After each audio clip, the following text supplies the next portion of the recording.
வணக்கம் நேயர்களே, உள்ளது உள்ளபடி நிகழ்ச்சிக்கு உங்களை வரவேற்பது ஆண்ட்ரூஸ். இன்னைக்கு தேதி 25. இன்னைக்கு காலகட்டத்தில் இன்னைக்குள்ள சூழல்ல நம்ம குடும்ப தலைவரோ இல்ல குடும்ப தலைவிக்கிட்டயோ இல்ல நம்ம ஆபீஸ்ல பாத்தீங்கன்னா நண்பர்கள்ட்டயோ வந்து ஒரு 200 ரூபா இல்ல ஒரு 300 ரூபா மட்டும் கொடுப்பா, கொஞ்ச நேரத்துல தாரேன் அப்படின்னு சொல்லி சொன்னோம்னா அவங்களுடைய நிலையே அவங்களுடைய முகமே மாறி போயிடும். காரணம் என்னன்னா பற்றாக்குறை. மாதத்தின் தொடக்கத்தை நான் கூட ஏதோ உதவி செய்யலாம் அதனால அப்படின்னு சொல்லுவாங்க. நான் மாசத்தினுடைய கடைசி வரும்போது பற்றாக்குறை வந்துடும். எப்பொழுதுமே நம்ம பார்த்தோம்னா சர்ப்ளஸா இருக்கும்போது, அதாவது அளவுக்கு அதிகமா இருக்கும்போது அதனுடைய பயன்களையும் பலன்களையும் நம்ம அனுபவிச்சுட்டு இருப்போம். ஆனா அதை பத்தி பெருசா கவலைப்பட மாட்டோம். ஆனா அது எப்ப பற்றாக்குறை அப்படின்னு வருதோ அப்பதான் அதை பத்தி ரொம்ப அதிகமாக இமோஷனலா கூட ஃபீல் பண்ண லெவலுக்கு கூட நம்ம யோசிக்கக்கூடிய ஒரு சூழல் ஏற்படும். அந்த மாதிரியான ஒரு நிலை இப்பொழுது தமிழகத்தில் இல்ல இந்தியாவில் நிலவி கொண்டிருக்கிறது. குறிப்பா அதுல அதிகமாக பாதிக்கப்படுறது யார் அப்படின்னா விவசாயிகள். விவசாயிகள் சொன்ன உடனே நம்ம என்ன பற்றாக்குறை அப்படிங்கிற விஷயம் நமக்கு எல்லாம் கண்டிப்பா தெரிஞ்சிருக்கும். அது என்ன பற்றாக்குறை அப்படின்னு நாம நினைச்சிட்டு இருக்கோம் அப்படின்னா அது தண்ணீர். தண்ணீர் பற்றாக்குறை அப்படிங்கிறது மிக முக்கியமா இருக்கு. ஏன்னா இப்ப நாங்க 40-40க்காக ஒவ்வொரு மாவட்டங்களுக்கும் போய் அங்க உள்ள மக்களுடைய பிரச்சனைகள்லாம் கேட்கும்போது அவங்க சொல்லக்கூடிய விஷயங்கள் என்னன்னா தண்ணீர் பிரச்சனை, விவசாயத்திற்கு தண்ணீர் இல்லை, குடிப்பதற்கு கூட தண்ணீர் இல்லை என்ற ஒரு முக்கியமான பிரச்சனையை முன்வைக்கிறாங்க. இந்த ஒரு சூழல்ல நாம இன்னைக்கு உள்ளது உள்ளபடியில பார்க்கக்கூடிய நிகழ்ச்சி என்னன்னா நதிநீர் இணைப்பு அப்படின்னு நம்ம பெருசா நம்ம செய்திகள்ல டிவில எல்லாம் பாக்குறதெல்லாம் கேள்விப்பட்டிருக்கோம். அதே மாதிரி நெல்லையில ஒரு மிக முக்கியமான ஒரு திட்டம். அந்த திட்டம் நதிநீர் இணைப்பிற்கான, அதாவது தேசிய நதிநீர் இணைப்பிற்கான ஒரு முன்னோடியான ஒரு திட்டம் என்றே சொல்லலாம்.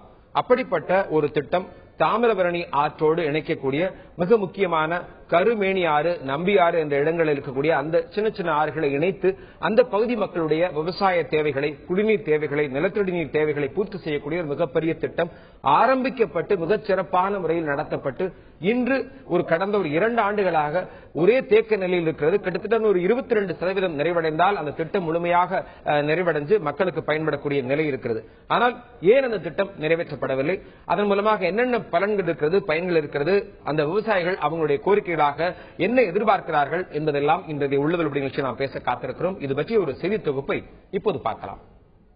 கடந்த திமுக ஆட்சியில் தாமிரபரணி, கருமேனியாறு, நம்பியாறு, எம்எல் தேரி இணைப்பிற்கு 369 கோடி ரூபாய் மதிப்பீட்டில் திட்டம் தயாரிக்கப்பட்டு முதற்கட்டமாக 65 கோடி ரூபாய் நிதி ஒதுக்கப்பட்டது. 2009 துவக்கப்பட்ட இந்த திட்டத்திற்கு 2010 ஆண்டு 41 கோடி ரூபாயும் 2011 ஆண்டு 107 கோடி ரூபாயும் நிதி ஒதுக்கப்பட்டது. முதற்கட்டமாக கனடியன் கால்வாய் முதல் திடியூர் வரை 20.3 கிலோமீட்டரும், இரண்டாம் கட்டமாக திடியூர் முதல் மூளைக்கரைப்பட்டி வரை 18.6 கிலோமீட்டர் தொலைவிற்கும் பணிகள் நடைபெற்று வந்தன.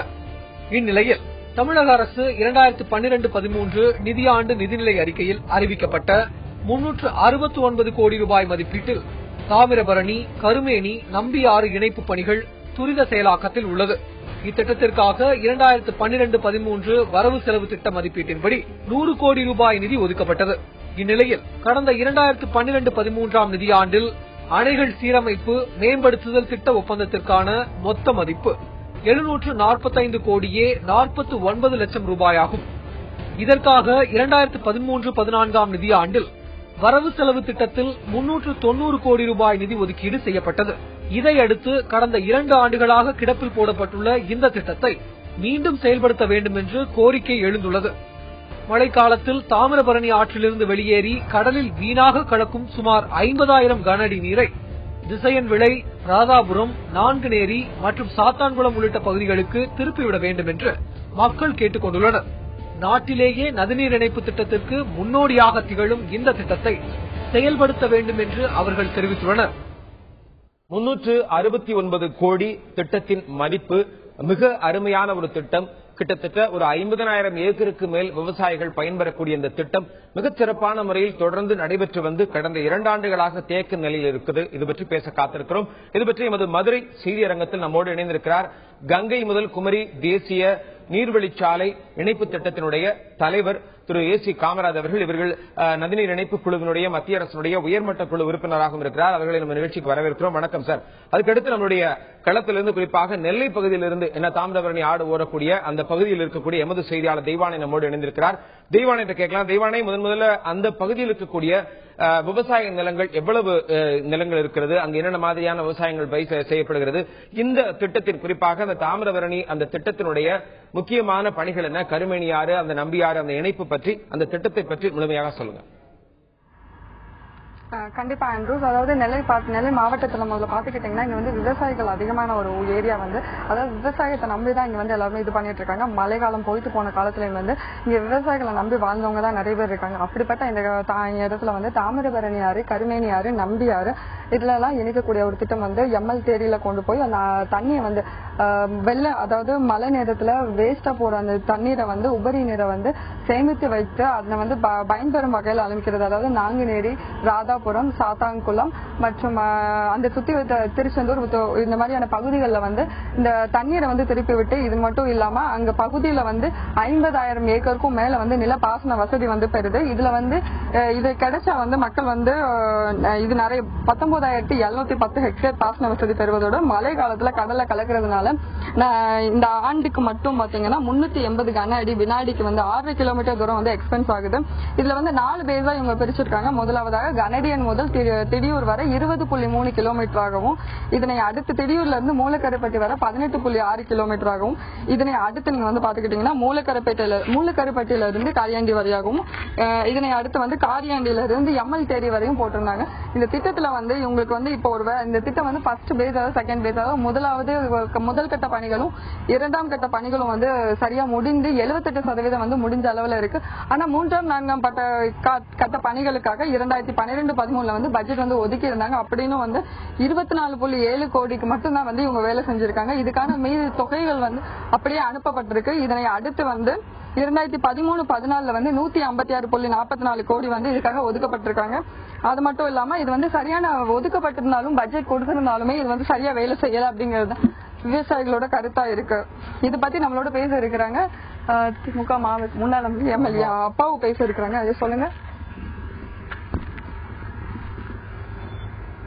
திருநெல்வேலி மாவட்டம் மேற்கு தொடர்ச்சி மலையில உற்பத்தி ஆகி 120 கிலோமீட்டர் திருநெல்வேலி தூத்துக்குடி மாவட்டத்தில் பாய்ந்து சுமார் 77,500 ஹெக்டேர் நிலம் பாசனம் பெறக்கூடிய ஒரு ஆறு, நம்முடைய தாய்ப்பாலுக்கு அடுத்தபடியாக நிகரான ஒரு தண்ணீர் ஜீவநதி தாமிரபரணி ஆறு. அந்த ஆற்றிலிருந்து ஆண்டுதோறும் மழை காலங்களில் 50,000 முதல் 60,000 மில்லியன் கனஅடி தண்ணீரும், சராசரியாக 13,380 மில்லியன் கனஅடி தண்ணீர் கடலில் கலக்கின்றது. 13,380 மில்லியன் கனஅடி தண்ணீர் என்றால் சென்னைக்கு குடிநீர் வழங்கக்கூடிய சோழபுரம், அதே மாதிரி செம்பரம்பாக்கம், அந்த 4 நதிகளும் புழல் போன்ற 4 நீர்த்தேக்கங்களில் இருந்து ஆண்டுக்கு சென்னைக்கு கொடுக்கக்கூடிய தண்ணீர் 11,000 மில்லியன் கனஅடி தண்ணீர். ஆக 11,000 மில்லியன் கனஅடி தண்ணீர் சென்னையில இந்த 4 ஏரியிலும் இருந்தால் அந்த ஆண்டு முழுவதும் சென்னையில குடிநீர் பஞ்சம் இருக்காது. ஆனால் தாமிரபரணி ஆற்றில் ஒரு ஆண்டு கடலில் சராசரியாக கலக்கின்ற தண்ணீர் 13,380 மில்லியன் கனஅடி தண்ணீர். இந்த ஆண்டு மட்டும் மிக வறட்சியான பகுதி. மழை காலங்களில் இந்த ஆண்டும் கடலில் சென்று கலந்திருக்க தண்ணீருடைய மொத்த அளவு 10,000 மில்லியன் கனஅடி தண்ணீர் கலந்திருக்கு. ஆகவே இந்த திட்டம் தாமிரபரணி ஆற்றிலிருந்து தொடர்ந்து கடலில் கலக்கின்ற காரணத்தினால் இந்த தண்ணீரை வறண்ட பகுதியான நாங்குநேரி, ராதாபுரம், திசைநுலை, சாத்தான்குளம், உடன்குடி, திருச்செந்தூர் ஆகிய பகுதிகளில் கொண்டு ஏற்கனவே இருக்கக்கூடிய நம்பியாறு, கருமேனியாறு, பெரியதாள போன்ற பகுதிகளில் கொண்டு இந்த தண்ணீரை சேர்த்தால் அந்த பகுதியில் நீர்வளம் பெருகும், கடல் நீர் உள்ளே வராது, உப்பு நீர் மாறும். உப்பு நீர் ஆன காரணத்தினால் பல லட்சம் விவசாயிகளுடைய தென்னை மரங்கள் பட்டு போய்விட்டன.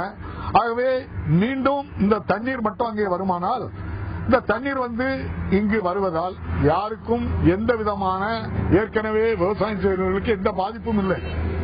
கடலில் கலக்கின்ற தண்ணீரை மட்டும்தான் இந்த வெள்ள கால்வாயில் கொண்டு வருவதற்காக 20/3/2008 சட்டமன்றத்திலே நிதிநிலை அறிக்கையிலே தலைவர் கலைஞர் அவர்கள் அறிவித்து அதன் பின் 2 மாத காலத்திற்குள் 6வது மாதத்திலேயே அதற்கு ஜிஓ போட்டு 8வது மாதம் 10வது மாதத்தில் இதை வேலை செய்யலாம் என்று ஒரு முடிவுக்கு வந்து 30/10/2008 65 கோடி ரூபாய் நிதி ஒதுக்கப்பட்டது.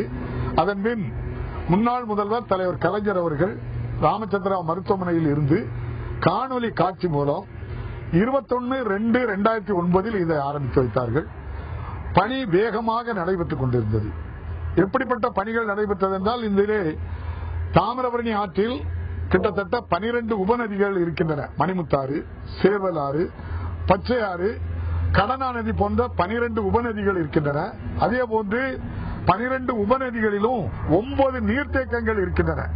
மணிமுத்தாறு நீர்த்தேக்கம், சேர்வலாறு நீர்த்தேக்கம், பச்சையாறு நீர்த்தேக்கம் என்று 9 நீர்த்தேக்கங்கள் இருக்கின்றன. தாமிரபரணி ஆற்றில் 8 இடங்களில் அணைக்கட்டுகள் கட்டப்பட்டிருக்கின்றன.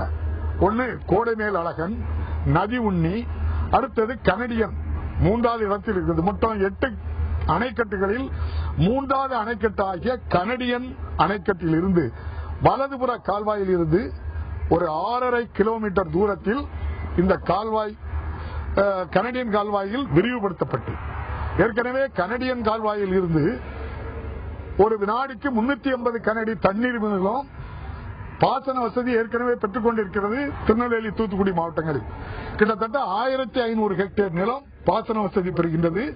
அதற்கு கனடியன் கால்வாயிலிருந்து நிரந்தரமாக தண்ணீர் உண்டு. இது மழை காலத்தில் மட்டும் இந்த 6.5 கிலோமீட்டர் தூரத்திற்கு கனடியன் கால்வாயை விரிவுபடுத்தி, அதாவது 380 கனடி தண்ணீர் ஒரு நொடிக்கு வருகின்ற தண்ணீரினுடைய அளவை 3080 கனடி தண்ணீர் ஒரு நொடிக்கு என்று சொல்லி விரிவுபடுத்தப்பட்டு, அந்த தண்ணீரை அதன் பின் அந்த கனடியன் கால்வாயில் 6.5 கிலோமீட்டர் அகலப்படுத்தி லைனிங் செய்து, கனடியன் கால்வாய் பாசனத்துக்கு எந்த பாதிப்பும் இல்லாமல் அங்கிருந்து திடியூர் வரை 20.3 கிலோமீட்டர் தூரம் ஃபர்ஸ்ட் பேஸ். அதே போல திடியூரில் இருந்து மூலக்கரைப்பட்டி செகண்ட் பேஸ் 18.6 கிலோமீட்டர். அதே மாதிரி மூலக்கரைப்பட்டியில் இருந்து காரியாண்டி வரை 12.7 கிலோமீட்டர் தூரம். காரியாண்டில் இருந்து எம்எல் தேரி வரை கிட்டத்தட்ட 21.4 கிலோமீட்டர் தூரத்திற்கு இந்த கால்வாய் பணிகள் நடைபெற வேண்டும். ஏற்கனவே தலைவர் கலைஞர் அவர்கள் 2009 65 கோடியும், 2010 ஆண்டு 41 கோடி ரூபாய் நிதியும், 2011 ஆண்டு 107 கோடி ரூபாய் நிதியும் ஒதுக்கி கிட்டத்தட்ட முதல் பகுதி, 2வது பகுதி 2 பகுதிகளும் முழுமையாக வேலை முடிவடைந்து விட்டது. கால்வாய் வெட்டுகின்ற பணி முழுமையாக முடிவடைந்து விட்டது. அவற்றில் பாலங்கள் மட்டும் 3 இடங்களில் கட்ட வேண்டும். அதன் பின்புதான் ஆட்சி மாற்றங்கள் ஏற்பட்டது. இன்றைய முதல்வர் அவர்களும் நிதிநிலை அறிக்கையிலே 2012-13 இந்த தாமிரபரணி கருமேனியாறு நம்பியாறு இணைப்பு திட்டத்திற்கு 100 கோடி ரூபாய் நிதி ஒதுக்கப்பட்டது. அந்த நிதியில் என்ன பணி செய்தார்கள் என்பதை நாங்கள் என்னென்ன நடக்கிறது என்பது குறிப்பாக நாங்கள் ஃபாலோ செய்து கொண்டிருந்தோம். பணி நடக்கும், இந்த அரசுக்கு நாம் எந்த விதமான போராட்டங்களோ ஏதோ பண்ணக்கூடாது என்று வந்து கொண்டிருந்தோம். அதே போல 2013-14 நிதியாண்டில் 156.44 கோடி ரூபாய் ஒதுக்கப்பட்டது இந்த நதிநீர் இணைப்பு திட்டத்திற்கும். ஏற்கனவே இந்த திட்டத்தோடு அறிவிக்கப்பட்ட நம்முடைய திருச்சியிலே இருக்கின்ற காவேரி கதவணையுடன் கூடிய காவேரி குண்டாறு இணைப்பு திட்டத்திற்கும் சேர்த்து 156.44 கோடி ரூபாய் ஒதுக்கப்பட்டது. இப்போது நாம் அதிகாரிகள் சூப்பரண்ட் இன்ஜினியர் திருநெல்வேலியில் இருக்கின்றார், என்ன பணி நடைபெறுகிறது என்பதை ஆட்சியை மூலம் கேட்டபோதுதான் அவர் சொன்னார், நிதி இல்லை, மத்திய அரசு நிதி தந்தால்தான் பணி செய்வோம் என்றார். ஏற்கனவே நம்முடைய பட்ஜெட்ல நிதி ஒதுக்கியிருக்க, நீங்க ஏன் செய்யல என்று கேட்டபோது மௌனமாக இருந்தார். ஆட்சியில் கேட்டபோது கடந்த டிசம்பர் மாதம் அவர் ஒரு பதிலை தந்தார். மத்திய அரசு நிதி தந்தால்தான் இந்த பணியை தொடங்குவோம் என்று சொன்னார். அதற்கு மீண்டும் நான் ஆட்சியிலே அவரிடம் கேட்டிருக்கின்றேன். மத்திய அரசு இந்தியா முழுவதும் 18 விரைவுபடுத்தப்பட்ட நதிநீர் இணைப்பு பயன்பாட்டு திட்டம் இருக்கின்றது. அவற்றில் இந்த திட்டங்கள் சேர்க்கப்படவில்லை.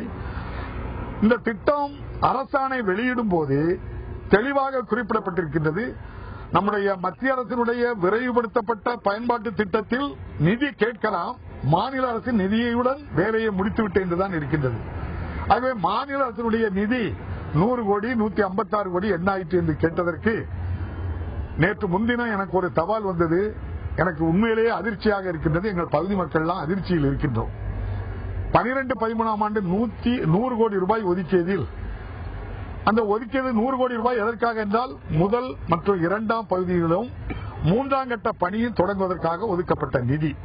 அந்த நிதியில் முதல் 2 பகுதிகளிலும் சில குறைகள் இருந்த வேலைகளை மட்டும் 24.8 கோடி ரூபாய் செலவில் முடித்துவிட்டு மீதி பணங்களை அரசினுடைய அனுமதிக்காக காத்திருந்தோம். 3வது பகுதியை வேலை செய்ய சொல்வார்கள் என்று அவர்கள் சொல்லவில்லை. அந்த பணத்தை திருப்பி அனுப்பிவிட்டோம் என்று சொன்னதுதான் எங்களுக்கு மிக மிக வேதனையாக இருக்கின்றது. ஆகவே இதுதான் இன்று தாமிரபரணி கருமேனியாறு நம்பியாறு இணைப்பு திட்டத்தினுடைய இன்றைய நிலை.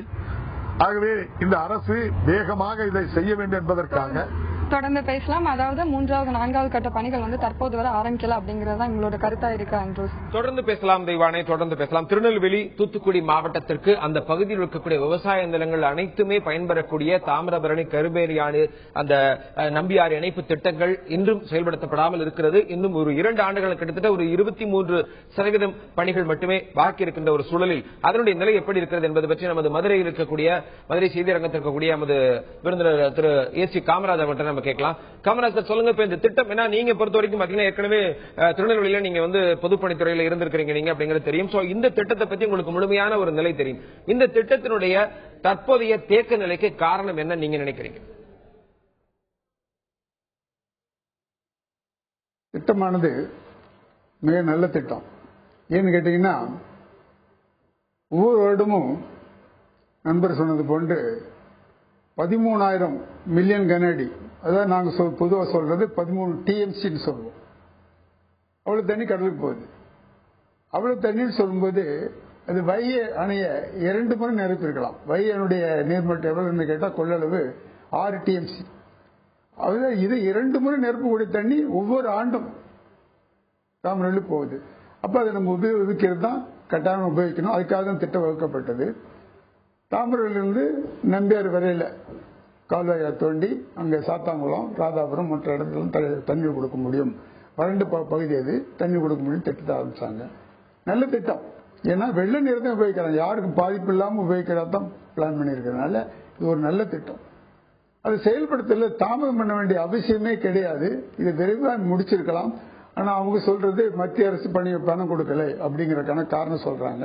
இருந்தாலும் கூட இது பெரிய பணம் இல்லை. 369 கோடிங்கிறது தமிழக அரசுக்கோ தமிழ்நாட்டுக்கோ ஒரு பெரிய பணம்னு சொல்ல முடியாது. அதுலயும் ஏற்கனவே ஒரு 75% மேல முடிச்சிட்டோம். இன்னும் கொஞ்சம் தான் பாக்கி இருக்கு. ஆனா அந்த பணம் அந்த பகுதி முடிஞ்சாதான் அங்குள்ள மக்களுக்கு பலன் கிடைக்கும் திட்டத்துல. ஏன்னா அங்கு முக்கியமாக ராதாபுரம் உள்ள இடங்களுக்கும் சாத்தாங்களுக்கும் தண்ணி கொடுக்கறதுக்காக திட்டம் வகுக்கப்பட்டது. அதனால அந்த பகுதியானது மிக மிக வறண்ட பகுதி, மிக கஷ்டப்பட்ட பகுதி, தண்ணீரே கிடையாது. ஆக இந்த கால்வாய் போனால்தான் அங்க தண்ணீர் கொடுக்க முடியும். இதை விரைந்து செயல்படுத்த வேண்டும் என்பதில் யாருக்கும் மாற்று கருத்து இருக்க முடியாது. விரைந்து அதை செயல்படுத்த வேண்டும். தேவானி, இப்ப நீங்க திரு அப்பாவு அவர்கள் வந்து முன்னாள் சட்டமன்ற உறுப்பினர், அவங்க சொன்னாங்க அந்த திட்டத்தை பத்தி முழுமையாக சொன்னார்கள். அவர்களுடைய முக்கியமான கருத்தாக இந்த திட்டம் தேக்க நிலையில் இருப்பதற்கு, இந்த திட்டம் இன்னும் செயல்படுத்தாமல் இருக்கப்படுவதற்கு என்ன காரணமாக நினைக்கிறார்கள் கேளுங்க. கேட்கலாம் கண்டிப்பா. அதாவது பசுமை தீர்ப்பாயத்துல உள்ள ஜோசப் பெஸ்லி திருநெல்வேலி மாவட்ட அமைப்புல உள்ளவங்க இருக்காங்க, அவங்க கிட்ட கேட்கலாம். அதாவது இப்ப 2 ஆண்டுகளாக வந்து இந்த திட்டம் வந்து கிடப்புல போட்டிருக்கு. இதுக்கான காரணம் என்னவா இருக்கும், நீங்க உங்க கருத்து என்ன? இந்த திட்டத்தை பொறுத்தவரையில இந்த திட்டம் இந்த ஆண்டே நிறைவு பெற்று மக்கள் பயன்பாட்டுக்கு வந்திருக்க வேண்டிய ஒரு திட்டம். இந்த திட்டம் வந்து கடந்த ஆட்சியில் முன்னாள் முதல்வர் கலைஞர் அவர்கள் ராதாபுரம் சட்டமன்ற உறுப்பினர் அப்பா அவர்களின் கோரிக்கையை நிறைவேற்றும் வண்ணமாக இந்த திட்டத்தை தந்தாங்க. இந்த திட்டம் நிறைவேற்றப்பட்டால் தமிழக வரலாற்றில் நதிநீர் இணைப்பு திட்டத்தில் ராதாபுரம் முன்னாள் எம்எல்ஏ அப்பாவும் முன்னாள் முதல்வர் கலைஞரும் ஒரு வரலாற்று முக்கியத்துவம் பெற்று விடுவார்கள் என்ற ஒரு காழ்ப்புணர்ச்சியின் காரணமாகத்தான் இந்த அரசு இந்த திட்டத்தை முடக்கி போட்டு. இந்த திட்டத்தை பொறுத்தவரையில இந்த ராதாபுரம், திசியன்விளை, சாத்தான்குளம் பகுதி மக்கள் 100% விவசாயத்தை நம்பி வாழக்கூடிய மக்கள். மலை மறைவு பிரதேசமா இருக்கக்கூடிய இந்த பகுதியில் இன்னைக்கு தென்னை மரம், பனை மரங்கள் கூட பட்டு போகக்கூடிய ஒரு அவல நிலை. விவசாயிகள்லாம் குடிபெயர்ந்து போகக்கூடிய ஒரு அவல நிலையில இருக்காங்க. இந்த திட்டம் இந்த பகுதிக்கு வந்தா நிச்சயமா நல்ல குடிதண்ணி கிடைக்கும், அனைத்து மரங்களும் காப்பாற்றப்படும். இன்னைக்கு 66 லட்சம் மரக்கன்றுகள் நடுவோம்னு சொல்லிட்டு இருக்காங்க. இந்த தண்ணி வந்தாலே இங்க பல லட்சம், 66 லட்சம் இல்ல 66 கோடி மரம் வளர்க்கலாம். அந்த அளவுக்கு வரக்கூடிய ஒரு திட்டத்தை முடக்கி போட்டு இன்னைக்கு 66 லட்சம் மரக்கன்று நட்டு என்ன பயன்? அதனால இந்த திட்டம் நிறைவேறலைன்னா இந்த சாத்தான்குளம், நாங்குநேரி, ராதாபுரம் பகுதி விவசாயிகள் தற்கொலை பண்ணக்கூடிய ஒரு சூழ்நிலை தான் உருவாகும். இதற்காக மிகப்பெரிய போராட்டத்தை அப்பா எம்எல்ஏ தலைமையில் நாங்கள் நடத்தியிருக்கோம். இன்னும் இந்த திட்டம் நிறைவேறும் வரை விவசாயிகளை திரட்டி மிகப்பெரிய போராட்டங்களை நடத்துவோம். 2 வருடங்களாக கிடப்புல போட்டிருந்த திட்டம் வந்து தொடர்ந்து நடைபெற்று தற்போது முடிவடைந்திருந்ததா ராதாபுரம், நாங்குநேரி, சாத்தான்குளம் மற்றும் இடத்துல உள்ள 50,000 ஏக்கர் நிலம் பாசன வசதி பெறுவதோட 50 கிராமங்கள்ல உள்ள 5,220 கிணறுகளும் இதனால பாசன வசதி பெற்று, அது மட்டும் இல்லாம அங்க நிலவி வர அந்த குடிநீர் பிரச்சனை வந்து முழுமையா தீர்க்கப்பட்டிருக்கும் அப்படிங்கறத வந்து இங்க உள்ள விவசாயிகளோட கருத்தா இருக்கு. ஆண்ட்ரூஸ், தொடர்ந்து பேசலாம் தெய்வானே. இப்ப நம்ம அரங்கத்திற்கு மதுரை செய்திரங்கத்திற்கு கூடிய பொறியாளர் ஏசி காமராஜ் அவங்ககிட்ட கேட்கக்கூடிய கேள்வி சார், நீங்க ஏற்கனவே கங்கை குமரி தேசிய நீர்நிர்வழிச்சாலையினுடைய அந்த திட்டத்தினுடைய தலைவர் நீங்க. ஏன்னா அந்த திட்டம் தேசிய நதிநீர் திட்டத்தினுடைய ஒரு முன்னோடி திட்டமாக தான் இந்த திட்டம் பார்க்கப்படுகிறது. இந்த திட்டம் இப்ப செயல்படுத்தப்படுகிறதுலே பாத்தீங்கன்னா இவ்வளவு சிக்கல், கிட்டத்தட்ட ஒரு 6 ஆண்டுகளாக இந்த திட்டம் நடைமுறைப்படுத்தப்பட்டு இன்னும் செயல்படுத்தப்படாமல் இன்னும் மக்களுக்கு பயன்பெற முடியாத ஒரு அளவில் இந்த நிலை நீடித்துக் கொண்டிருக்கிறது. இதை பத்தி நீங்க எப்படி பாக்குறீங்க? உங்களுடைய பார்வை என்ன?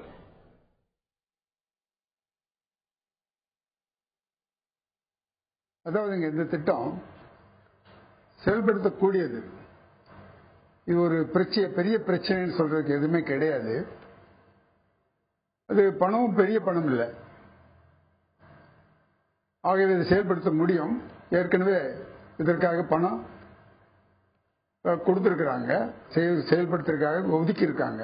இருந்தாலும் கூட தாமதம் பண்றதுக்கு அவசியம்ன்றது எனக்கு எந்த விதமான காரணமும் தெரியல. பணம் இல்லைங்கிற ஒரு கருத்தை சொல்றாங்க. இது மாதிரி ஒரு பிரச்சனை வரும்னா நதிநீர் இணைப்பில் இந்த மாதிரி பொதுவாக பிரச்சனை நிறைய உண்டு, பணம் இல்லை அப்படின்னு. ஏன்னா நான் டெல்லியில அங்க அமைச்சரை பார்த்தோம். அவரே என்ன அழைச்சிருந்தார், நீங்க வாங்க நதிநீர் இணைப்பட்டு உங்கள்கிட்ட பேசணும், உங்களுக்கு நிறைய விஷயம் தெரியுது வாங்க அப்படின்னு சொல்லிட்டு நான் போயிருந்தேன். சைதுல் சோஸ் அவர் தான் மத்திய அமைச்சர், வாட்டர் ரிசோர்ஸ் மினிஸ்டர். அவர்கிட்ட போன உடனே என்ன சொன்னார், எடுத்த உடனே ஐயா இந்த திட்டத்துக்கு சுமார் 10 லட்சம் கோடி செலவாகுமே, என்ன செய்யறது அப்படின்னு கேட்டாங்க.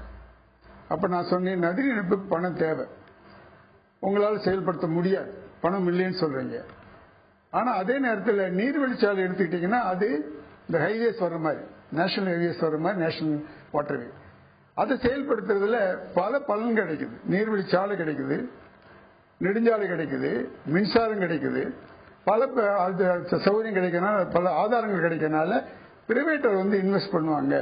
அந்த மாதிரி நீங்க செயல்பட்டு அந்த திட்டம் கொண்டு வந்தா தான் நல்லது, அப்படி நீங்க செயல்படுத்தா தான் முடியும்னு சொன்னோம். அதே போல தமிழ்நாட்டுக்கும் தமிழகத்தில் நதிகள் இணைப்பு திட்டம்னு ஒண்ணு வச்சிருக்கிறாங்க சொன்னாங்கல்ல, அங்க காவேரி அந்த குண்டார் வெள்ள கொண்டு போறது சொல்லி, அதுக்கு பணம் முழுவதும் தமிழக அரசு தான் பணம் போடணும் அல்லது மத்திய அரசு போடணும். அதுக்கு மாற்றா நாங்க என்ன கொடுக்கறோம், தமிழ்நாடு நீர்வழிச்சாலைன்னு கொடுத்திருக்கோம். இந்த திட்டத்தில் நீர்வழிச்சாலையில மின்சாரம் கிடைக்கும், வருடம் முழுவதும் பயன்படுத்தக்கூடிய ஒரு நீர்வழிச்சாலையும் கிடைக்கும், அதோட நெடுஞ்சாலையும் கிடைக்கும், குடிநீரும் கிடைக்கும், விவசாயத்துக்கு ஏராளமான தண்ணீர் கிடைக்கும். அப்படி இருக்கிறதுனால இந்த திட்டத்தை தனியார் சேர்த்து நம்ம செயல்படுத்த முடியும். அப்ப இந்த பண பிரச்சனைங்கிறது வராது. ஏன்னு கேட்டீங்கன்னா நேஷனல் ஹைவே சொல்றாங்கல்ல, பிரைவேட் இன்வெஸ்ட்மெண்ட் தான், கவர்மெண்ட்ல அதிக பணம் போடல. அது மாதிரி இதை செயல்படுத்த முடியுங்கிறது தான் நீர்வழிச்சாலைன்னு நாம் கொண்டு வந்திருக்கோம். அதுக்காக முக்கியமானது என்னன்னு கேட்டீங்கன்னா, இந்த நதிநீர் இணைப்பு நான் வரணும்னு நினைச்சேன். ஏன்னு கேட்டீங்கன்னா நீங்க எல்லாருக்கும் தெரியும், ஒரு பக்கம் தண்ணி அதிகம், ஒரு பக்கம் தண்ணீர் பிரச்சனை குறைச்சி அதிகமா இருக்கும், ஒரு பக்கம் தண்ணீர் ஏராளமா இருக்கும். அப்ப இதை கொண்டு வரதுக்கு என்ன பண்றதுன்றதான் ஒரு முடிவு எடுக்கும் போது நதிநீர் இணைப்புன்னு சொன்னாங்க. முக்கியமா நான் நதிநீர் இணைப்பில் ஈடுபட்டதுக்கு முக்கிய காரணமே திருநெல்வேலி தான். திருநெல்வேலியில தாம்பரம் நான் வேலை பார்த்தேன், அந்த சிஸ்டத்துல வேலை பார்த்தேன். அங்க சேர்மாதிரி இருந்து ஸ்ரீவைகுண்டத்துல வேலை பார்த்தேன். அப்ப அங்க தண்ணீர் பிரச்சனை, வருடம் தண்ணி கடலுக்கு போகுதுன்னு சொன்னாலும் கூட தேக்கிறதுக்கு இடம் இல்லாதனால தண்ணி பிரச்சனை வந்துடும். தண்ணி பிரச்சனை வரும்போது ஏராளமான பிரச்சனை. அப்படி விவசாயப்படுற பாட்டை பார்த்தா ரொம்ப ரொம்ப கஷ்டமா இருக்கும். ஒரு வழி அந்த சில ஆண்டுகள்ல எப்படி விவசாயத்தை அவங்க விளைவிக்க போறாங்கன்ற பயம் இருக்கும், இருந்தாலும் விளைவிச்சாங்க. அப்படிப்பட்ட சூழ்நிலை நினைச்சேன், இதுக்கு ஒரு விடிவு கிடையாதா, இதுக்கு ஒரு தீர்வு கிடையாதா அப்படின்னு நினைக்கும் போதுதான் நதிநீர் இணைப்பு முடியும் அப்படின்னு. ஆனா நதிநீர் இணைப்பை பார்க்கும் பொழுது, இந்த திட்டத்தை பார்க்கும் பொழுது பல மாநிலங்கள் ஏற்றுக்கொள்ளவில்லை. முக்கியமா நம்ம சுற்றியுள்ள முக்கிய 3 மாநிலங்களும், ஆந்திரா, கர்நாடகா, கேரளா, எந்த மாநிலம் ஏற்றுக்கொள்வதாக இல்லை. அப்படி என்றால் எங்கிருந்து தண்ணீர் கொண்டு வருவது? ஆந்திராவில் ஏராளமான தண்ணீர், கேரளாவில் ஏராளமான தண்ணீர், கர்நாடகத்தில் ஏராளமான தண்ணீர். ஆனால் நதிநீர் இணைப்பை ஏற்றுக்கொள்ளவில்லையே. ஆகவே இதற்கு மாற்றாக ஒரு திட்டம் வேண்டும் என்று எண்ணித்தான் நீர்வழிச்சாலை என்ற திட்டத்தை கொண்டு வந்தோம். திரு காமராஜ் அவர்கள், இப்ப நான் கேட்கக்கூடிய கேள்வி என்னன்னா, இப்ப சின்ன திட்டம், இப்ப இந்த திட்டம் சொன்ன போல 369 கோடி இந்த திட்டம், சின்ன சின்ன ஆறுகளை இணைக்கக்கூடிய இந்த திட்டத்தில் இவ்வளவு பணப்பற்றாக்குறை இருக்கிறது, இந்த திட்டத்தை செயல்படுத்த முடியாம ஒரு தேக்க நிலை ஏற்பட்டிருக்கிறது அப்படிங்கறதா இப்ப என்னுடைய கேள்வி. இப்ப அப்படிங்கும்போது அந்த தேசிய நதிநீர் இணைப்பு திட்டத்துக்கு அதுக்கு இன்னும் எவ்வளவோ பணம் செலவாகுமே, அது எப்படி சாத்தியமாகும் என்பதுதான் என்னுடைய கேள்வி. முக்கியமான நீ கேட்ட கேள்விக்கு சரியான கேள்வி. இது கொஞ்சம் பணம் தானே, முடியலையே, நிறைய பணத்துக்கு என்ன பண்ண போறீங்கன்னு கேட்டீங்க. அதுக்கு தான் நான் சொல்றேன், பணம் போடுறவங்க பிரைவேட் ஆள் போட்டாங்கன்னா அவருக்கு வருமானம் வரணும். எப்படி தேசிய நெடுஞ்சாலையில் பிரைவேட் ஆள் போடுறாங்க, டோல்கேட் வாங்கிக்கிறாங்கல்ல, அது பணம் போடுறாங்க. பணம் போட்டு அது டோல்கேட் வாங்கிக்கணும் எடுத்துக்க முடியும். இவன் நீர்வழிச்சாலையில் என்னன்னா பொருள் போறதுக்கு ரொம்ப ரொம்ப செலவு குறையும். சுதாரணமாக ஹைவேஸில் போனால் 100 லிட்டர் செலவாகுதுன்னா நீர்வழிச்சாலையில் 10 லிட்டர் தான் செலவாகும் ஆகும். அப்ப செலவு குறையும். அப்படி கொண்டு வரும்போது அதுல டோல்கேட்டுக்கு பொருள் அதெல்லாம் போகும், ஹைவேஸில் போறது குறையும். அப்படி வரும்போது அங்க பணம் அவங்க வசூல் பண்ணிக்க முடியும், டோல்கேட் வசூல் பண்ண முடியும். மின்சார உற்பத்தி வரும். அப்ப மின்சார உற்பத்தியில் உங்களுக்கு வருமானம் வரும். அந்த திட்டத்தில் நீர்வழிச்சாலை திட்டத்தில் ஏராளமான வருமானம் வர்றதுனால கவர்மெண்ட் அரசாங்கமே பணம் போட வேண்டிய அவசியமே கிடையாது.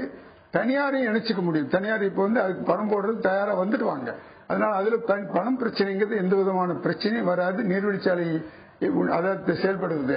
ஆனால் நதிநீர் இணைப்பு செயல்படுத்துவதில் பணம் முழுவதும் அரசே போட வேண்டும், மக்கள் பணமாகவே போட வேண்டும். அப்படி என்பது அது சிரமமான காரியமாக இருக்கின்றது. தொடர்ந்து பேசலாம்.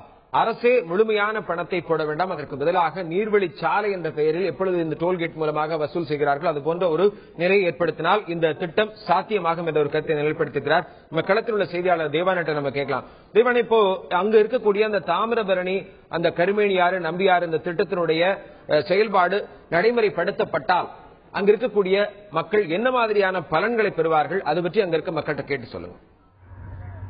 கண்டிப்பா இது குறித்து நம்மளோட பேச இருக்கிறாங்க விவசாயிகள் சங்கத்துல இருந்து பாஸ்கர்.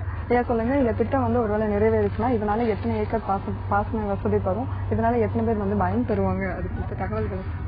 நாங்குநேரி, ராதாபுரம், அது மாதிரி சாத்தாங்குளம் பகுதியில் இருக்கக்கூடிய 40,000 to 50,000 ஏக்கர் நிலங்கள் இதுல பயன்படுவதற்கு வாய்ப்பு இருக்கிறது. அது மட்டுமல்ல, இருக்கின்ற குடிநீர் கிணறுகள் நீர்மட்டங்கள்லாம் கிட்டத்தட்ட 100 அடி கீழே போயிடுச்சு. அதனால கிணறுகளை நம்பி எந்த விவசாயமே செய்ய முடியல. தஞ்சாவூர் எடுத்துக்கிட்டீங்கன்னா அவங்களுக்கு பல விவசாயிகளுக்கெல்லாம் பல சலுகைகள், பல வசதிகள் இருக்குது. ஆனா இது வறட்சியான பகுதி. இங்க போர் போட்டு தான் தண்ணி எடுக்கக்கூடிய சூழ்நிலை இருக்குது. ஒவ்வொரு போர்லயும் 1000 அடி வரை போர் போட்டாச்சு, தண்ணி இல்லாம இருக்குது. அதனால இந்த திட்டம் இந்த பகுதிக்கு வந்துச்சுனாக்கா கிணறுகளுடைய நீர்மட்டங்கள்லாம் உயர்வதற்கு வாய்ப்பு இருக்கிறது. இங்க இருக்கின்ற அனைத்து விவசாயிகளும் பயன்பெறுவார்கள். இந்திய திருநாடு விவசாய நாடுன்னு சொல்லிட்டு இருக்காங்க. விவசாயம் தான் முதுகெலும்புன்னு சொல்றோம். ஆனா விவசாயிகளுக்காக பட்ஜெட்லயும் சரி, எந்த ஒரு திட்டத்திலயும் சரி, ஒரு நிரந்தரமான திட்டமாட்டு எந்த திட்டமும் செய்யறதுக்கு யாரும் பண்ணல. விவசாயிகளுக்கு ஒரு மானிய விலையில உரம் கொடுத்தா அது அன்னைக்கு தான் பயன்படும். ஆனா இது போன்ற திட்டங்களை செய்தால்தான் பல தலைமுறைகளுக்கும் இந்த திட்டங்கள் பயன்படுகின்ற திட்டமாக இருக்கும்.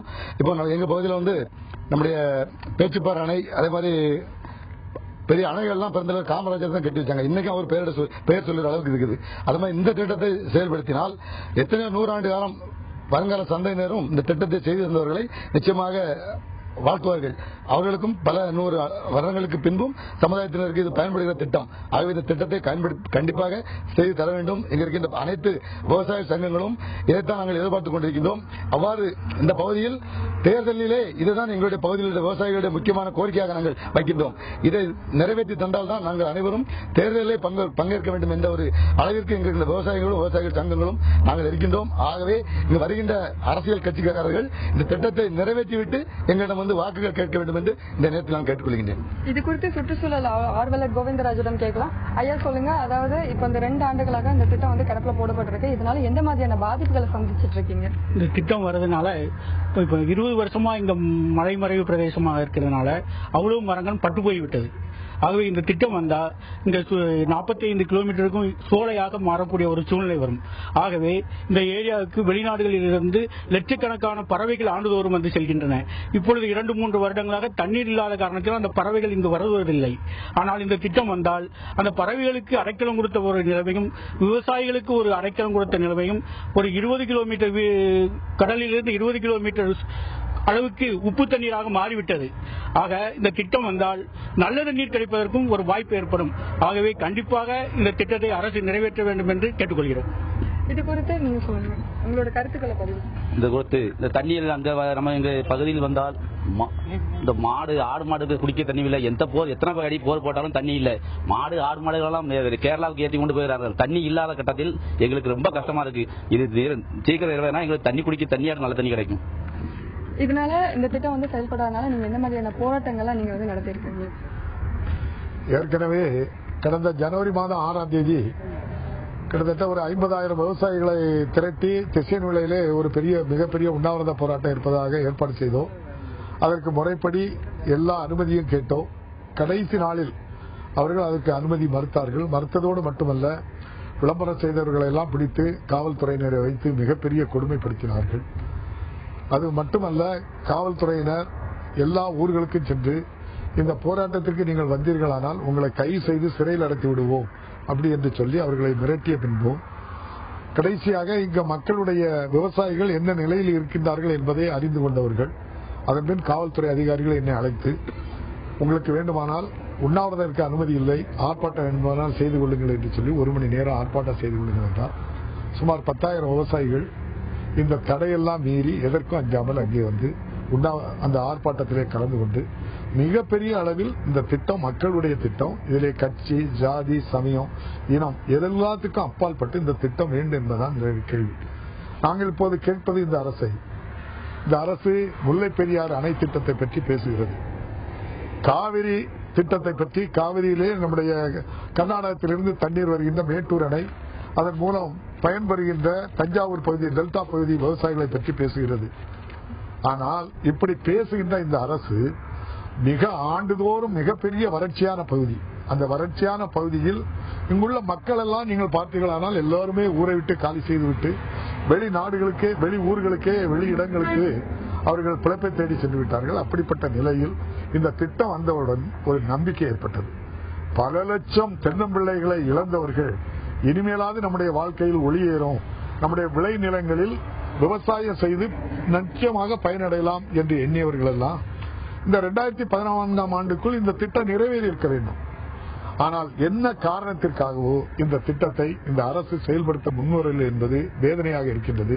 ஆகவே அரசு திட்டங்கள் ஆட்சியாளர்கள் யார் கொண்டு வந்தார்கள் என்பது இல்லாமல் யார் பயன்படுகிறார் என்பதை மனதிலே வைத்து, அதுவும் அப்பாவி ஏழை விவசாயிகள் பயன்படுகின்ற இந்த திட்டத்தை இந்த அரசு உடனடியாக நிறைவேற்றி தந்தால் பல லட்சம் விவசாயிகள் வாழ்த்துவார்கள் என்பதுதான் என்னுடைய கருத்து.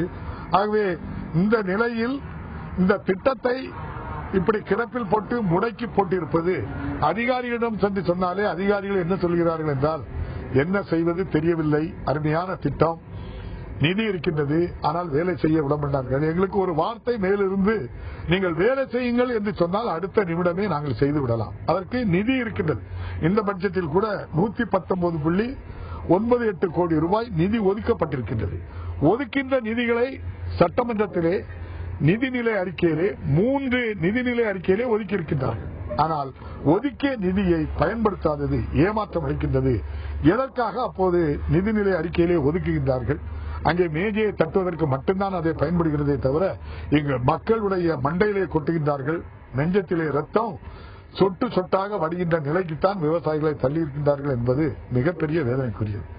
இன்னொரு முக்கியமான விஷயம், இந்த திட்டத்திற்கு பல பேர் எதிர்ப்பு இருப்பார்கள் என்றோ இல்ல யாராவது இதற்கு எதிர்க்கின்றார்களா என்று கூட நீங்கள் எண்ணி பார்க்கலாம். இந்த திட்டம் முழுமையாக அந்த அரசாணையிலே குறிப்பிடப்பட்டிருக்கின்றது. மழை காலங்களில் தாமிரபரணியில் இருந்து வீணாக கடலில் கலக்கின்ற தண்ணீரை மட்டும் தாமிரபரணி, கருமேனியாறு, நம்பியாறு இணைப்பு திட்டம் மூலம் இந்த பகுதிக்கு எம்எல் தேரியிலே மிகப்பெரிய குளம் வெட்டி அங்கே கொண்டு சேர்க்க வேண்டும்.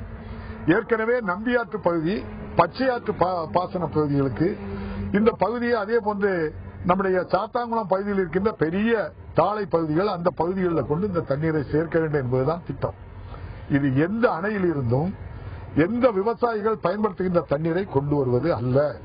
இதுல ஒரே ஒரு ஆள் தான் நம்ம கிட்ட கோவப்படலாம், இந்த தண்ணீரை எப்படி எடுக்கலாம், இது எனக்குரிய தண்ணீர் என்று ஒரு ஆள் உரிமை கொண்டாடினால் அது வங்காள விரிகுடா கடல் மட்டும்தான் இந்த திட்டத்துக்கு எதிர்ப்பு தெரிவிக்கணுமே தவிர வேற யாரும் எதிர்ப்பு தெரிவிக்க வேண்டியதில்லை. காரணம், வங்காள விரிகுடா கடல்ல தான் போய் இந்த தண்ணி கடல்ல கலக்குதே தவிர 13,000, 20,000, 50,000 மில்லியன் கனஅடி தண்ணீர் கடலில் கலந்து கொண்டிருக்கிறது. எனக்கு வர தண்ணீரை ஏன் நீங்கள் தடுக்கின்றீர்கள் என்று சொல்லி அந்த வங்காள விரிகுடா கடல் தான் கேட்க வேண்டும். நாட்டு மக்களுக்கு யாருடைய தண்ணீரை கேட்கவில்லை. ஆகவே அரசு அதிகாரிகள், அதே போன்று அதிகாரத்தில் இருக்கின்றவர்கள் தயவு செய்து இந்த ஏழை மக்களுடைய கண்ணீரை துடைக்க வேண்டும். இந்த திட்டம் நேற்று ஆரம்பித்து இன்னைக்கு வந்ததல்ல. 27/7/2001 முதல் தபால் எழுதி அதனுடைய தொடர்ச்சியாக நம்முடைய முன்னாள் துணை முதல்வர் தளபதி அவர்கள் 2006 எனக்கு வாக்குகள் கேட்க வந்த போது திசை நிலையில வைத்து சொன்னார்கள். நான் இந்த கோரிக்கையை வைத்து பேசினேன். எங்கள் திராவிட முன்னேற்ற கழக ஆட்சி வந்தால் இந்த திட்டத்தை தருவோம் என்றார். அந்த அடிப்படையில் வந்த காரணத்தினால் ஏதோ இந்த திட்டத்தை கிடப்பில் போடலாம் என்று எண்ணுகின்றார்களா என்று தெரியவில்லை. அப்படி பார்த்தால் இந்த அரசு தான் ஆரம்பித்தது பல. இப்ப உடன்குடி மின் திட்டம், மேட்டூர் மின் திட்டம், வல்லூர் மின் திட்டம் எல்லாமே கலைஞருடைய ஆட்சி காலத்தில் ஆரம்பித்து 60%, 70%, 80% பணிகள் முடிவடைந்தன. ஏன் அந்த பணிகள் முடிவடைந்த பின்பு அந்த கரண்டை வேண்டாம் என்று இந்த அரசு சொல்லுகிறதா? ஏன் இதற்கு முந்தைய ஆட்சி இருந்தால் அவருடைய சொந்த பணமா? மக்களுடைய வரிப்பணம் தானே. மக்களுடைய வரிப்பணத்தில் நல்ல திட்டங்கள் வந்தால் அதை ஏற்றுக்கொள்வதுதான் தர்மமாகும். அதுதான் அரசாட்சி செய்கின்றவர்களுடைய ஒரு தர்மமும் நீதியும் நியாயமும் ஆகும். இதுதான் மக்கள் எதிர்பார்க்கின்ற ஒரு விஷயம்.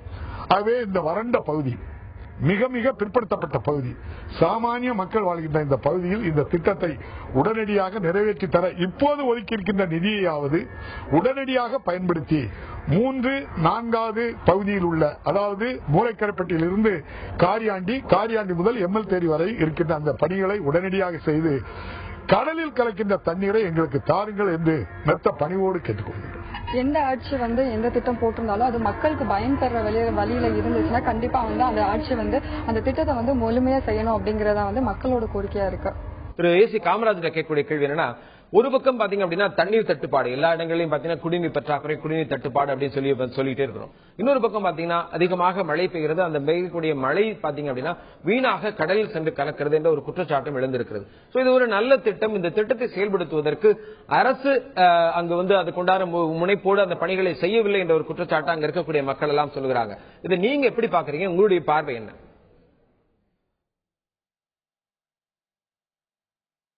இந்த திட்டத்தை பொறுத்தவரை கட்டாயம் செயல்படுத்தக்கூடிய திட்டம், செயல்படுத்தணும்.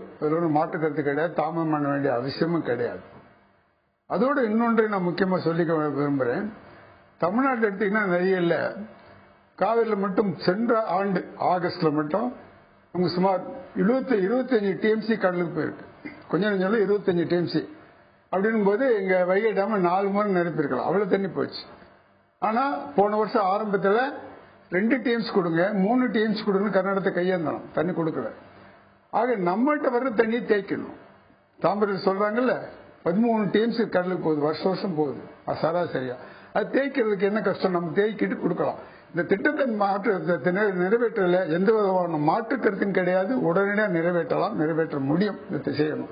அதே நேரத்தில் நான் சொல்ல விரும்புவது என்னன்னா, நீர்வழிச்சாலை எல்லா நதிகளும் இணைக்கும். தமிழ்நாட்டில் உள்ள அனைத்து நதிகளும் 17 ஆறுகள், அதாவது தாம்பரம் சேர்ந்து இணைக்கப்படுகின்றது. அங்கே காவேரியிலிருந்து தாம்பரம் வரல எல்லா ஆறுகளும் இணைக்கப்படுகின்றது, பாலாறும் இணைக்கப்படுகின்றது. அப்படி வரும்போது தாம்பரவன்னிக்கும் தண்ணீர் கிடைக்கும், அதுதான் முக்கியம். காவேரி தண்ணி தாம்பரவன்னிக்கு வரும். ஆனா மற்ற நதிநீர் இணைப்புல உதாரணத்துக்கு சொன்னாங்கல்ல, காவேரியிலிருந்து குண்டார் போனா தாம்பரம் பலன் பெறாது. ஆனா இந்த திட்டம் நீர்வழிச்சாலை திட்டத்துல தாம்பரவன்னிக்கும் தண்ணீர் கிடைக்கும், வருடம் முழுவதும் கிடைக்கும். அதுபோக இந்த திட்டத்தை ஆந்திராவில் நினைச்சுக்க முடியும். ஆந்திராவில் நாங்க பேசிக்கிட்டு இருக்கோம். அவங்க என்ன சொல்றாங்க, வெள்ளம் வரும்போது எடுப்பீங்க, மற்றவர்கள் கேட்க மாட்டீங்களே அப்படின்றாங்க. வெள்ளம் வரும்போது தான் எடுப்போம், மற்றவர்கள் கேட்க மாட்டோம். கேட்டா நீங்க கொடுக்க மாட்டீங்க. வெள்ளம் வரும்போது எடுக்கிறதுக்கு உங்களுக்கு பாய்ச்சம் இருக்கா? இல்லவே இல்லை, நாங்க தரோம். அதுபோக வெள்ளமா தண்ணி எடுத்து அவங்களுக்கு முத கொடுத்துறோம்.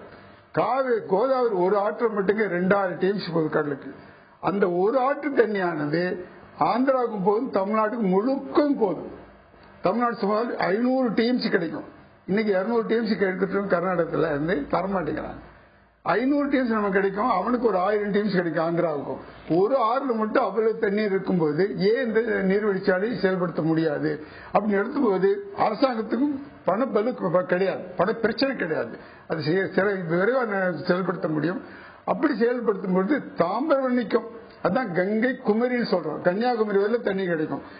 தாம்பரவன்னிக்கு மட்டுமல்ல, கன்னியாகுமரி வரையில எல்லாருக்கும் தண்ணி கிடைக்கக்கூடியது. அது இன்னைக்கு உங்களுக்கு தெரியும், தண்ணி இணைக்கலைன்னு சொன்னா நாங்க நதிநீர் பிணைப்புன்னு சொல்றோம். இணைப்பல்ல, நெட்வொர்க் ரிவர்ஸ், இன்டர்லிங்க் இல்ல, நெட்வொர்க் ரிவர்ஸ், பிணைப்பு என்று சொல்கிறோம். ஏன்னா இணைப்பிற்கும் பிணைப்பிற்கும் வித்தியாசம், பிணைந்து விடுகின்றது, ஒன்றுக்கொன்று இணைந்து விடுகின்றது, முழுமையாக பிணைந்து விடுகின்றது. ஆக நதிநீர் பிணைப்பு என்று சொல்கிறோம். இந்த திட்டம் வரும்பொழுது தமிழகம் முழுவதும் தண்ணீர் கிடைக்கும், விவசாய தண்ணீர் கிடைக்கும், குடிநீர் கிடைக்கும். அது மட்டுமல்ல, இந்த தமிழகத்தில் மின்சார பிரச்சனை என்ன? சுமார் 1000 மெகாவாட் மின்சார பிரச்சனை. இந்த ஒரு திட்டத்தில் மட்டும், தமிழ்நாடு நீர்வழிச்சாலை திட்டத்தில் மட்டும் 1000 மெகாவாட் மின்சாரம் மீதப்படும். ஏனென்றால் நிலத்தடி நீர் மேலே வந்துவிடும்.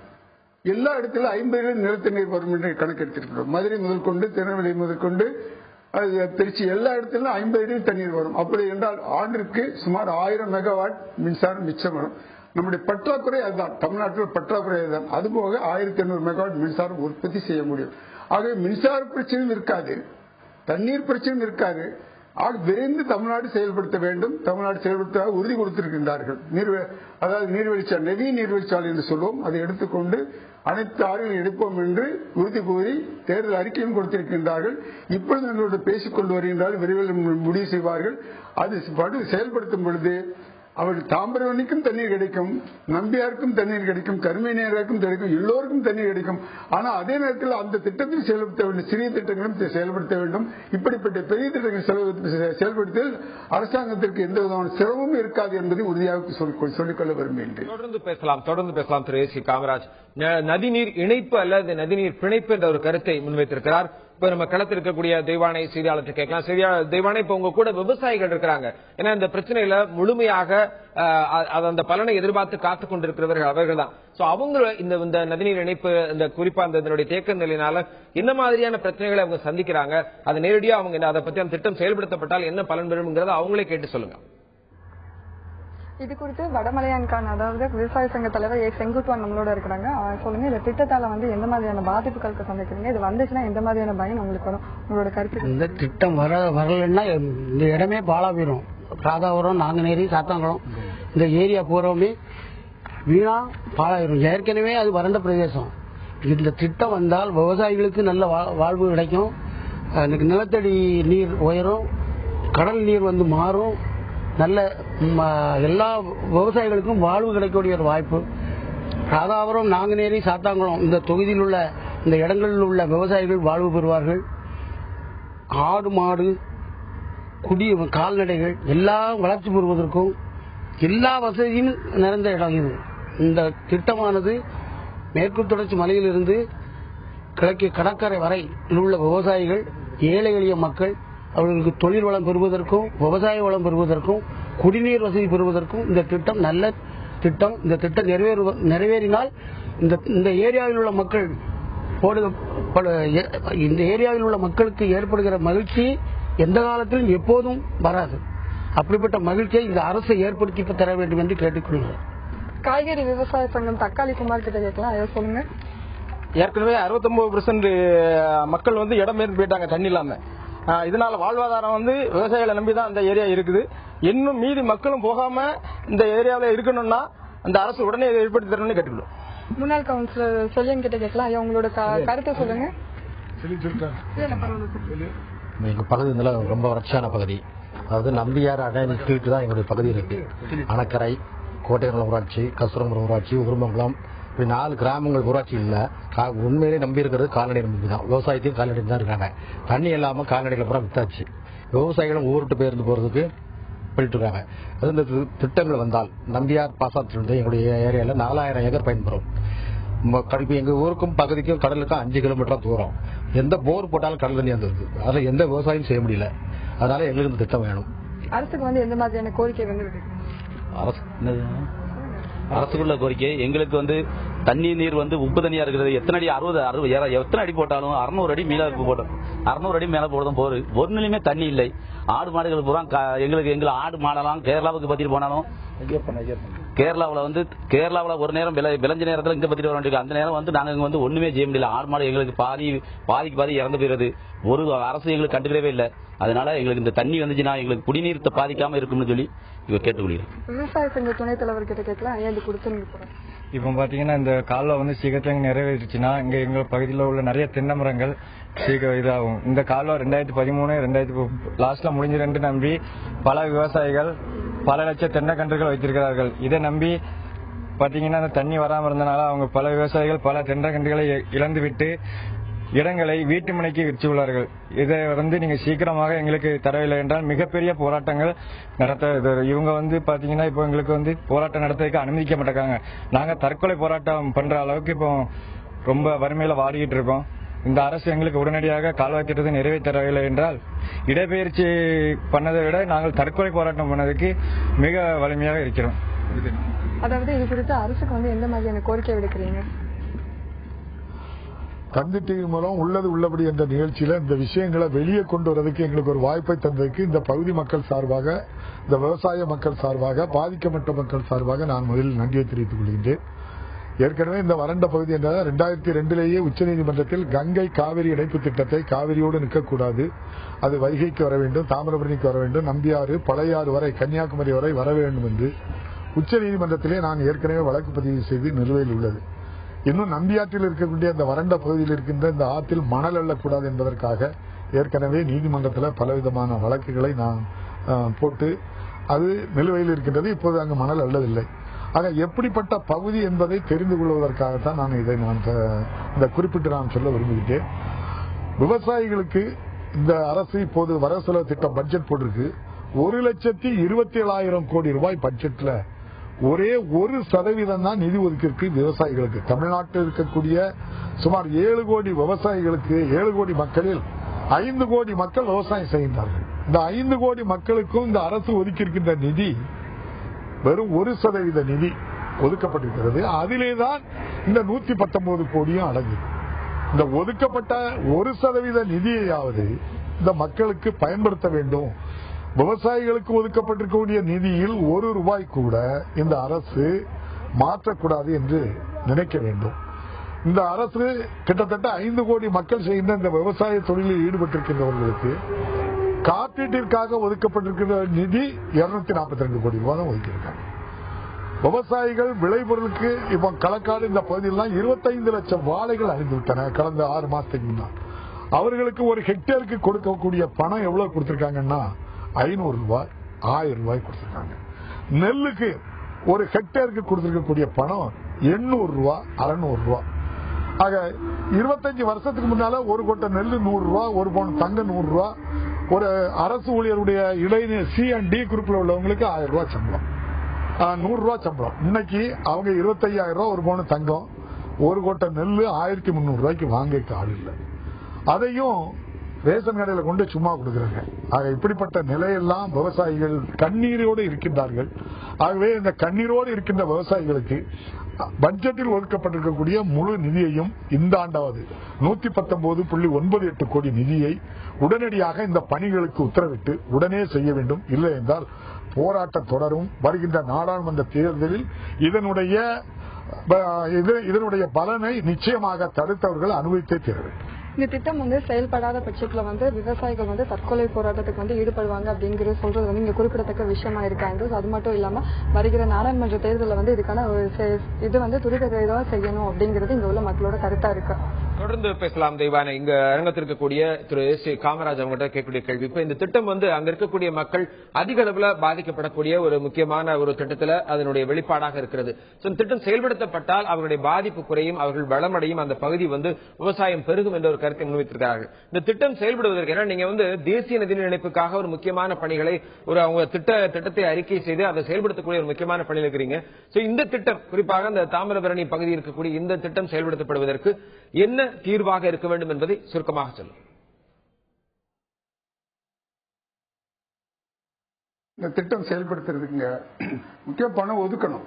அவங்க சொன்ன மாதிரி தமிழ்நாட்டில் விவசாயிகள் அதிகம், இந்தியாவிலேயே விவசாயிகள் அதிகம்.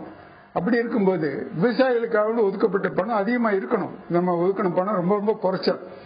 இதை வேகமா ஒதுக்கி விரைவாக செயல்படுத்த முடியும், ஓராண்டு செயல்படுத்த முடியும்.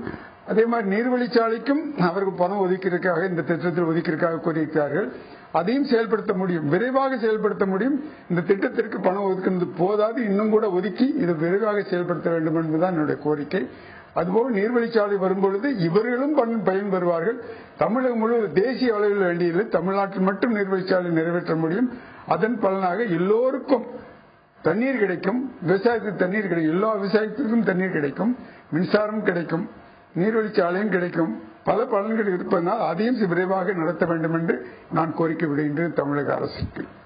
உங்களுடைய கருத்துக்கு நன்றி. குறிப்பாக தண்ணீர் அப்படிங்கிறது மிக முக்கியமான பிரச்சனை. அந்த பிரச்சனை குடிப்பதற்கு மட்டுமல்லாமல் ஆடு மாடுகளுக்கு மட்டுமல்லாமல் மனிதர்களுக்கு மட்டுமல்லாமல் விவசாயத்திற்கும் அதிக அளவில் தேவைப்படக்கூடிய ஒன்று. இது எல்லாம் இருந்தது அப்படின்னா கண்டிப்பாக அந்த பகுதியை பசுமையாக செழிப்பாக இருக்கும். அதற்கான முயற்சியில் தான் தாமிரபரணி அந்த கருமேனியாறு நம்பியார் நதிகளுடைய இணைப்பு திட்டம் தொடங்கப்பட்டது, செயல்படுத்தப்பட்டு வந்து கொண்டிருக்கிறது. தற்போது அந்த திட்டம் இருக்கக்கூடிய அந்த தேக்க நிலை பற்றி பேசணும். குறிப்பா தேசிய நதிநீர் இணைப்பு திட்டத்துக்காக பல்வேறு கருத்துக்களை சொன்ன ஏசி காமராஜ் அவர் குறிப்பிட்ட ஒரு கருத்து என்னன்னா, இந்த நதிநீர் இணைப்பு அல்லது நதிநீர் பிணைப்பு என்று சொன்னார். இதன் மூலமாக பல்வேறு விதமான பகுதிகள் பிணைக்கப்பட்டு அதன் மூலமாக எல்லா பகுதிகளும் செழிப்படையும் என்ற ஒரு முக்கியமான கருத்தை நிலைப்படுத்தியிருக்கிறார். இதன் மூலமாக இந்த பகுதி மக்கள், குறிப்பா தாமிரபரணி எடுத்துட்டோம்னா அந்த பகுதியில் இருக்கக்கூடிய விவசாயங்கள் நிலத்தடி நீர் கம்மியா இருக்கு அப்படிங்கிறதும், அதே மாதிரி தண்ணீர் பாத்தீங்க அப்படின்னா உப்பு தண்ணியாக மாறிவிட்டது என்ற ஒரு கருத்து முன்வைத்திருக்கிறாங்க. இது போன்ற ஒரு நதிகளை இணைக்கும் பட்சத்தில் நிலத்தடி நீர்மட்டம் உயரும், அங்க இருக்கக்கூடிய தண்ணீர் நல்லது நீராக இருக்கும், விவசாய நிலங்கள் எல்லாம் செழிப்படையும் என்ற ஒரு முக்கியமான கருத்தை முன்வைத்திருக்கிறார்கள். 50,000 ஏக்கருக்கு மேல் இருக்கக்கூடிய நிலங்கள் பலனடையும் என்ற ஒரு கருத்தை முன்வைத்திருக்கிறார்கள். கண்டிப்பாக இதில் நம்ம பார்க்கும்போது இந்த தேசிய நதிநீர் இணைப்பு திட்டமாக இருக்கட்டும், இல்ல தாமிரபரணி நதிகள் இணைப்பு திட்டமாக இருக்கட்டும், கண்டிப்பாக செயல்படுத்தப்பட வேண்டும் என்பது மக்களுடைய கருத்தாக இருக்கிறது. இதுல ரொம்ப முக்கியமா பார்க்க வேண்டியது என்னன்னா, இப்போ தமிழக முதலமைச்சர் இதற்குண்டான ஒரு அறிக்கையை இன்னைக்கு தாக்கல் செய்திருக்கிறாங்க, தேர்தல் அறிக்கையா கூட. இதனுடைய வெளிப்பாடாக அவங்க சொல்லியிருக்கிறது என்னன்னா, நதிநீர் இணைப்புல மிக முக்கியத்துவம் கொடுக்கப்படும் என்ற ஒரு முக்கியமான கருத்தை முன்வைத்திருக்கிறார்கள். மக்களுடைய பிரச்சனை கண்டிப்பாக தீர்க்கப்படும் என்ற ஒரு நம்பிக்கை இருக்கிறது. அதற்குண்டான பணிகளை தமிழக அரசு செய்யும் என்ற நம்பிக்கையோடு காத்திருப்போம். குறிப்பாக இந்த நிகழ்ச்சியில் பங்கு பெற்ற மத்திய அரசினுடைய நதிநீர் இணைப்பு குழு உயர்மட்ட குழு உறுப்பினர் பொறியாளர் ஏசி காமராஜ் அவர்களுக்கும், அது மட்டுமில்லாமல் அந்த பகுதியினுடைய முன்னாள் சட்டமன்ற உறுப்பினர் திரு அப்பாவு அவர்களுக்கும், அது மட்டும் இல்லாமல் அங்க இருக்கக்கூடிய விவசாய சங்கத்தினுடைய தலைவர்கள், பசுமை தீர்ப்பாயத்தினுடைய மக்கள் மற்றும் பொதுநல விரும்பிகள், சுற்றுச்சூழல் ஆர்வலர்கள், விவசாயிகள் அனைவருக்கும் நன்றி. எமது செய்தியாளர் தீவானைக்கு நன்றி, பார்த்த நேயர்களுக்கும் நன்றி. மீண்டும் ஒரு உள்ளதல் நிகழ்ச்சியில் சந்திப்போம். நன்றி, வணக்கம்.